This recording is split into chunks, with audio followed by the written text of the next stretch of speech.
Fala, meus queridos, tudo bem com vocês? Como passaram essa semana? Uma semana intensa de futebol, né? Uma semana aí que a gente teve vários jogos, desde domingo, desde sábado, né? Na verdade, desde sexta-feira de jogos da 32ª rodada do Campeonato Brasileiro, com uma leve pausa ali no domingão, quando a gente teve a final da Copa do Brasil, e aí depois voltamos com a programação normal do Campeonato Brasileiro. Muitos jogos interessantes, jogos que movimentaram um pouco ali a tabela, né? Mais a parte de baixo, times que arrancaram, fizeram mais pontos na parte de cima da tabela, assim, encaminharam o título brasileiro, mas a gente vai chegar lá. Meus queridos, sejam muito bem-vindos ao Na Rede com Todaro. Aqui é o canal que eu trago análise dos principais jogos, dos principais times do futebol brasileiro, sempre os 20 clubes da Série A. A gente está começando a fazer uma experimentação aqui no canal de fazer lives, e isso, enfim, a gente pode ir organizando até o ano que vem. Mas se você se inscrever aqui no canal, você pode ganhar esta camiseta. Nessa camisa que eu sorteei já na última live, o Vinícius Bis foi o grande vencedor. E agora eu vou sortear outras se o canal bater 300 inscritos até o final do ano. Temos pouco tempo, né, um mês ali praticamente para a gente bater essa meta. Mais bastante jogos, né? A gente vai ter uma reta final muito intensa de Campeonato Brasileiro, vamos ter jogos também da Seleção Brasileira, nessa última data FIFA que a gente vai ter já na semana que vem, então bastante jogo legal pra gente conversar, não vai faltar, né? Não vai faltar jogo legal pra gente dar alguma conversada. Deixa eu baixar um pouquinho aqui, que eles vão me ver um pouquinho melhor. Mas é isso. Meus queridos, vamos começar então pelo jogo de sexta-feira. Vamos voltar quase uma semana atrás, porque a CBF desmembrou a rodada de sexta até ontem, quarta-feira. E já vou adiantar, o vídeo da próxima semana vai sair no domingo, tá? Vai sair um vídeo de Copa do Brasil junto com essa rodada do Campeonato Brasileiro. Então na segunda ou no próprio domingo mesmo, sai o vídeo da rodada aí da final da Copa do Brasil. Porque na quarta-feira e na quinta vai ter jogo da seleção. Na quinta-feira vai ter jogo da seleção e na quarta vai ter só o jogo atrasado entre Flamengo e Atlético. Então não vou esperar até quarta-feira para conversar com vocês sobre a rodada.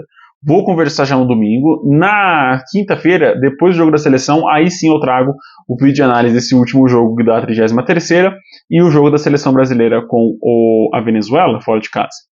Mas é isso, vamos conversar então, porque esse jogo já está atrasado, tô atrasando para falar sobre ele, que foi Fluminense e Grêmio, né? O Grêmio conseguiu um belo empate com o Fluminense jogando no Maracanã em 2-2. Brett White fez o primeiro gol do Grêmio, depois o Arias empatou, o Cauã Elias virou a favor do Fluminense, né? Cauã Elias voltando a ser um grande protagonista nesse time, fez muitos gols para ajudar o Fluminense a sair da zona de rebaixamento e vem fazendo gols também nessa reta final. Reinaldo fez o gol de pênalti nos acréscimos do segundo tempo, igualou ali a situação. Esse jogo foi um pouco tenso por conta desse último pênalti do Reinaldo. Eu, para ser sincero, analisando do âmbito de vista da arbitragem brasileira, é um lance que qualquer árbitro brasileiro daria penalidade. As arbitragens de fora, talvez não. Mas árbitro brasileiro costuma sim dar esse pênalti, que foi muito bem cobrado pelo Reinaldo, né, diga-se de passagem, bateu muito bem e conseguiu empatar para o Grêmio nos acréscimos do segundo tempo. Passando para o sábado, tivemos 3 joguinhos no sábado, 3 jogos que envolviam muito a zona de rebaixamento e nenhuma das equipes que mais tinham chances de vencer aproveitaram, né? O Bragantino ficou no empate com o Cuiabá em 0-0 em casa do Nabi Abichedi. Um jogo muito xoxo, foi um jogo bem devagar, assim, de criatividade, um jogo sofrível mesmo de acompanhar. Mas, enfim, os dois times quiseram tanto a vitória, ficou no empate, né? Impressionante isso, mas ficou nisso, 0-0, prejudicou o Bragantino, né? Perde pontos importantes dentro de casa. Depois da derrota com o Botafogo, a gente até esperava que esse time entraria com sangue nos olhos e conseguiria essa vitória em casa contra o Cuiabá. Não aconteceu, ficou no 0-0. E aí o outro jogo também do mandante que acabou perdendo pontos importantes foi o Atlético Paranaense, né, que foi derrotado em casa por Vitória por 2-1. Julimar fez o primeiro gol do jogo a favor do Furacão, mas na sequência o Alejandro empatou 2 minutinhos depois. E no segundo tempo o Mateuzinho colocou de novo Vitória na frente, 2-1. Mas assim, vale destacar muito a desatenção defensiva do Atlético Paranaense, tá? E o mau aproveitamento ofensivo também, né? O time não consegue se defender em muitas chances, muitas oportunidades. E quando consegue criar, acaba desperdiçando e não consegue aproveitar as chances que cria. Né? Já o Vitória não, o Vitória conseguiu aproveitar muito bem as 2 chances que aproveitou no contra-ataque e praticamente se salvou da zona de rebaixamento, né? Ficou muito difícil mesmo de a gente imaginar o Vitória perdendo pontos em sequência nessa reta final, inclusive no final de semana é favorito para vencer o Corinthians, mas consegue essa belíssima vitória fora de casa para dar moral, cara, para voltar nos trilhos aí para essa reta final de Campeonato Brasileiro. Outro que perdeu pontos em casa foi o Juventude, né? Perdeu para o Fortaleza por 3-0. Eu até esperava que o Juventude ia, né, ter um jogo difícil contra o Fortaleza, mas não tão difícil assim, né? 3-0 ali foi para colocar o Juventude no seu devido lugar, para impor respeito, e o Fortaleza acabou aplicando essa goleada em cima do Jaconeiro. Mas foi um começo todo do Juventude, né? O Juventude teve mais chances no comecinho do jogo. O Leão do Pici foi paciente, esperou ali os melhores momentos para atacar, e nos acréscimos do primeiro tempo já marcou 2 gols, né? O Moisés aos 48 do primeiro tempo e o Mancuso aos 52 do primeiro tempo, né? Foi até os 7, 8 minutos de acréscimo. E aí o Kusevich no segundo tempo acabou decretando aí essa vitória por 3-0 do Leão do Pici em cima do Jaconeiro em Caxias do Sul. Bom jogo, viu? Depois foi só controlar o jogo e matar. O Flamengo e o Atlético já tem vídeo no canal falando sobre a final da Copa do Brasil. Segunda-feira o Corinthians venceu o Palmeiras por 2-0. Garro e Yuri Alberto fizeram os gols do Timão. O jogo que, sendo bem sincero, o Palmeiras não foi feliz nas finalizações e o Corinthians foi muito feliz, né, nas chances que teve. No primeiro tempo, com uma bela jogada muito entre aspas, né? Porque foi um cruzamento errado, mal cortado do Caio Paulista, que acaba sobrando na entrada da área, a tabelinha acontece e o Garro é muito feliz na finalização e consegue colocar o Corinthians na vantagem no primeiro tempo, aonde o Palmeiras foi muito melhor, muito superior ao Corinthians jogando em Itaquera. O Palmeiras teve a primeira grande chance do jogo logo no comecinho do primeiro tempo, né, chutando ali na entrada da área. O Flaco Lopes chutou devagar e facilitou a defesa do Hugo, mas tivemos outras chances, né? O Veiga, que acabou sendo desviado pelo André Ramalho. O Palmeiras realmente deu um show até o gol do Corinthians, né? Até os 42 minutos só dava o Palmeiras, o Corinthians não conseguia passar do meio de campo, e aí surgiram as duas falhas defensivas do Palmeiras com o Caio Paulista e também com o Everton, no erro de decisão ali que custou o gol do Yuri Alberto no comecinho do segundo tempo, né? O Palmeiras vinha com essa vantagem, essa crescência na partida, inclusive com possibilidade de fazer o gol de empate, né? Até mesmo a virada em Itaquera, porque o Palmeiras tem um time melhor que o Corinthians, sim, mas desandou, né? Depois do gol do Yuri Alberto, o ritmo do jogo caiu muito, o Palmeiras não conseguiu envolver mais o Corinthians, não conseguiu ir mais para cima, e aí facilitou a vida do rival, que consegue essa excelente vitória dentro de casa.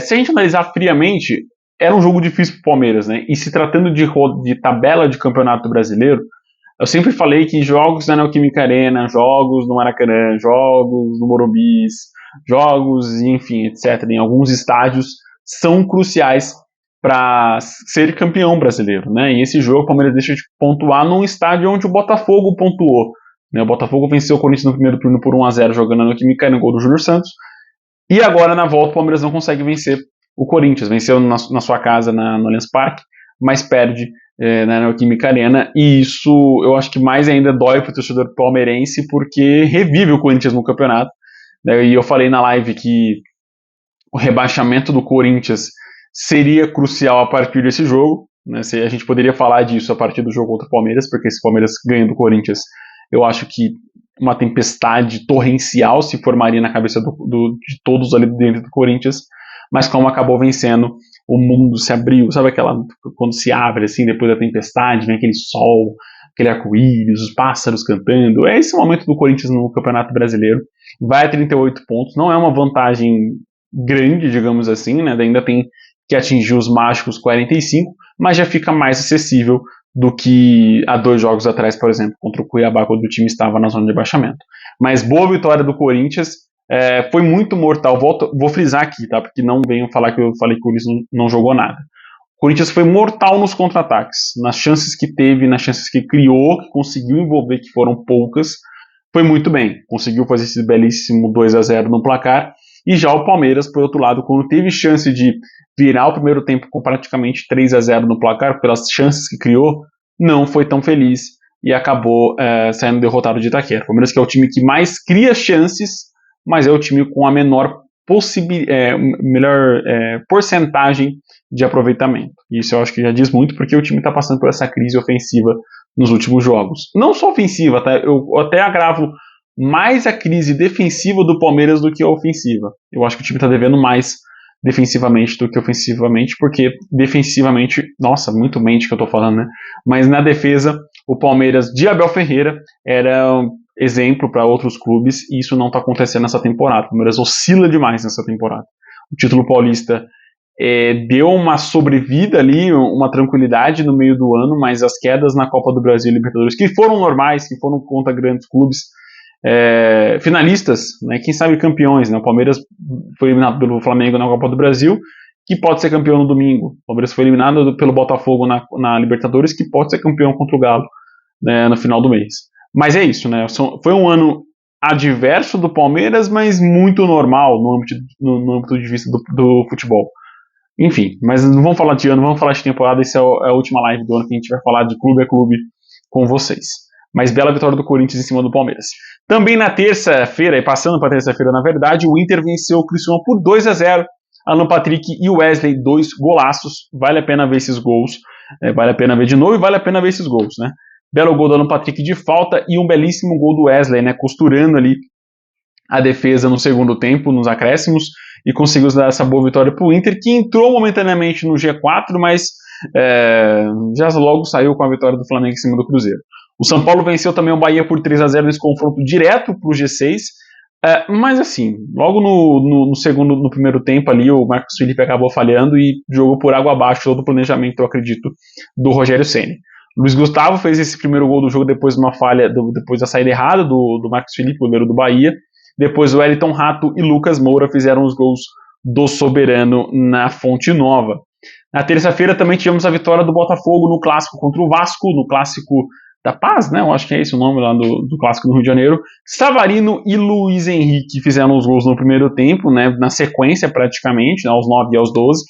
E aí o Júnior Santos fez o 3-0 no meio do segundo tempo. Assim, eu vou dizer sinceridade, eu esperava, com esse 2-0 do Luiz Henrique aqui, eu esperava que o Botafogo ia aplicar a goleada no Vasco, porque o time teve chance, o time criou oportunidade, o time envolveu o Vasco da Gama, mas aproveitou pouquíssimo também, né? Todaro, mas foi 3-0.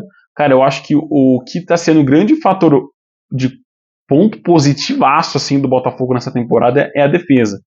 O sistema ofensivo do Botafogo obviamente cria, é um sistema que consegue envolver muito bem a defesa adversária, tem muita rapidez, né, agilidade entre seus atacantes, principalmente com o Luiz Henrique e quando o Júnior Santos está em campo também, mas eles perdem muito gol, hein? Meu Deus, esse jogo aqui contra o Vasco, meu amigo, só o Luiz Henrique e o Igor Jesus erraram 2 chances assim, claríssimas no segundo tempo, que poderiam, se a gente pensasse, né, assim, muito positivamente, poderiam custar ali uma reação do Vasco, mas é o Vasco, né, então tudo bem perder essa chance contra o Vasco da Gama, e aí o Júnior Santos fez o terceiro gol no segundo tempo, né, num belo gol de cavadinha. Foram 3 belos gols, tá, o Savarino num belo voleio, o Luiz Henrique numa jogadaça individual ali driblando, como quis o goleiro, e o terceiro com o Júnior Santos, uma bela cavadinha também, para fechar o placar, fechar a conta.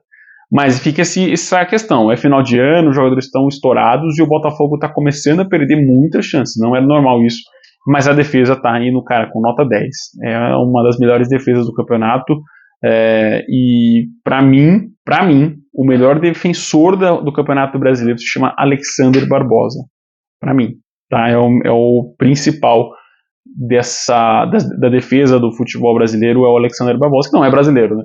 Mas é sim um grande nome aí, e tanto que contra o Peñarol, ele que entrou e deu tranquilidade para a defesa do Botafogo, e ele que comanda, né, o sistema defensivo do Botafogo praticamente.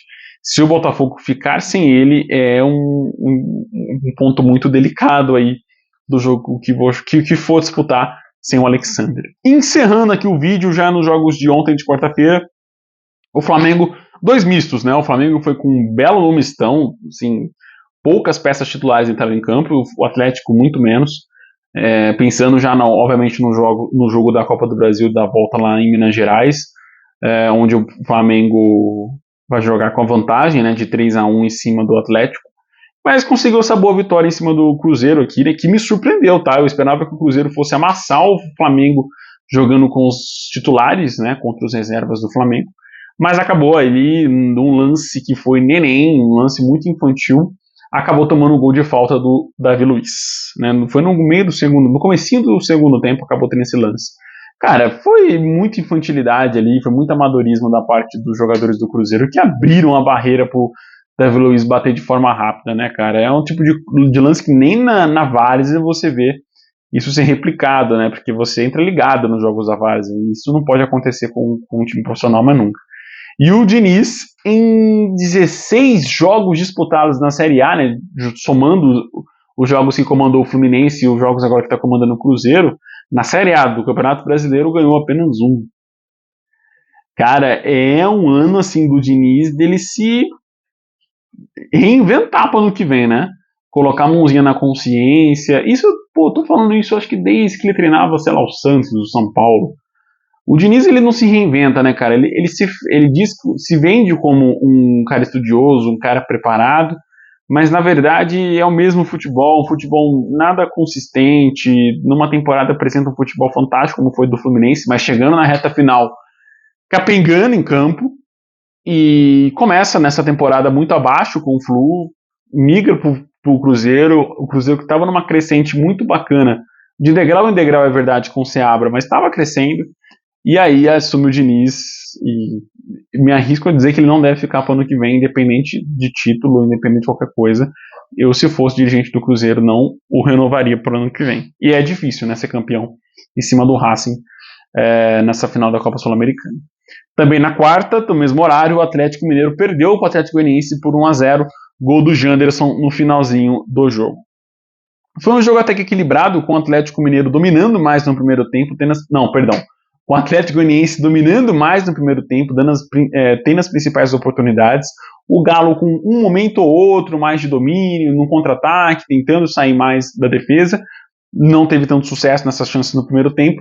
No segundo tempo, quando foi realmente mais dominante, impôs mais seu ritmo de jogo, acabou tomando o gol do Janderson no finalzinho, e o Atlético consegue essa vitória, que não vai ajudar muita coisa, não deve ajudar o Atlético a sair da zona de rebaixamento, apesar de na próxima rodada enfrentar o Red Bull Bragantino em casa, e isso facilita um pouco ali, porque é um adversário direto, mas não é favorito para sair dessa zona de rebaixamento, né? Tá fazendo hora extra aí já no Brasileirão. Mas, enfim, vence, quem sabe retoma a confiança, faz ali os 6 últimos jogos de maneira fantástica e consegue sair. É muito difícil, né? Para não dizer impossível que o Atlético Goianiense consiga sair aí da zona de rebaixamento. Mas é isso, boa vitória, 1-0, e essa foi a rodada 32 do Campeonato Brasileiro. Se inscreve no canal, dá essa força aqui para mim, para eu conseguir ganhar relevância nessa concorrida plataforma que é o YouTube. Difícil nessa plataforma, né? Mas enfim. Fique ligado, então, como eu falei, esse final de semana vai ter vídeo no domingo sobre a rodada, sobre 90% da rodada 33 e a Copa do Brasil, né, a finalíssima do Atlético e do Flamengo. E aí, no meio de semana que vem, na quinta-feira, o vídeo do jogo da Seleção Brasileira com o jogo atrasado, desse jogo da 33ª entre Flamengo e Atlético Mineiro. E aí é isso. Só isso que eu posso dizer para vocês. Na outra semana já volta o Campeonato Brasileiro e a gente tá nesse carrossel maluco com a CBF. Mas é isso, meus queridos. Obrigado por ficarem até aqui. Se inscreve no canal, pô, dá essa força aí. Compartilha com todo mundo que você conhece, que é muito importante também. Forte abraço, com Deus, e até o próximo vídeo. Tchau, tchau.